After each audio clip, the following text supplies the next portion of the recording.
Hey everyone, in today's video I'm going to be live planting my 9-gallon Fluval Flex.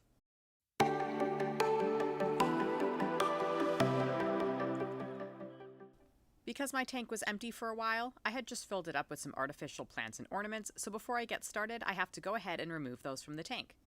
Now, even though when I initially set up this tank I had always had the intention to live plant it, when I actually came to it I didn't think I had enough substrate in there, so I decided to add just a little bit more sand. Lucky for me, it settled almost instantly and I didn't have to wait a few days to let the tank settle again.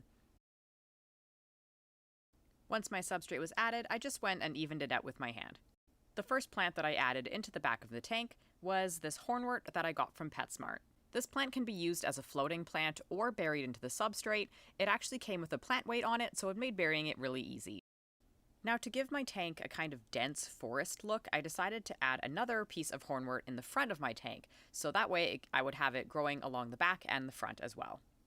At the time, I wasn't sure if I had just enough plants to really make it look full, so I did go ahead and add this artificial green plant. I did end up moving it later, but I did put it in there in the middle of the process.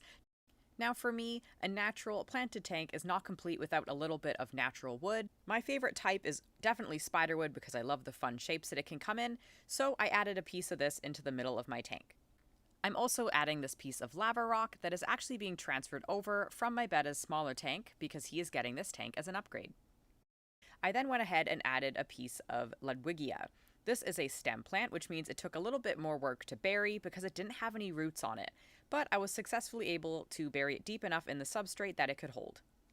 Now, immediately after I planted it all perfectly in the tank, I changed my mind. I didn't want it there, so I took it out, and I decided to add a moss ball instead.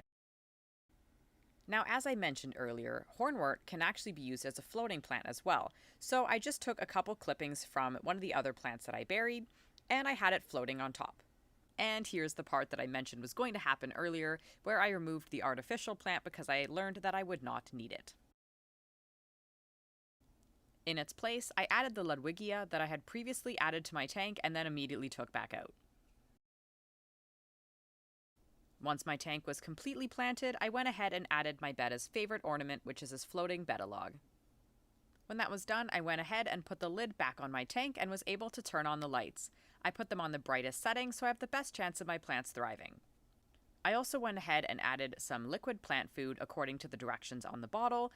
While the plants I have are beginner enough that they would probably do just fine without it, it never hurts to add plant food, so I decided to give them the best shot and add it in. With that, I was officially done planting my tank. So thank you so much for watching, and I hope you enjoyed this video of me planting my 9-gallon Fluval Flex. But that is all for today. If you like this video, make sure you give it a thumbs up. If you want to see more videos like this, then make sure you subscribe and hit the notification bell to get notified when I upload.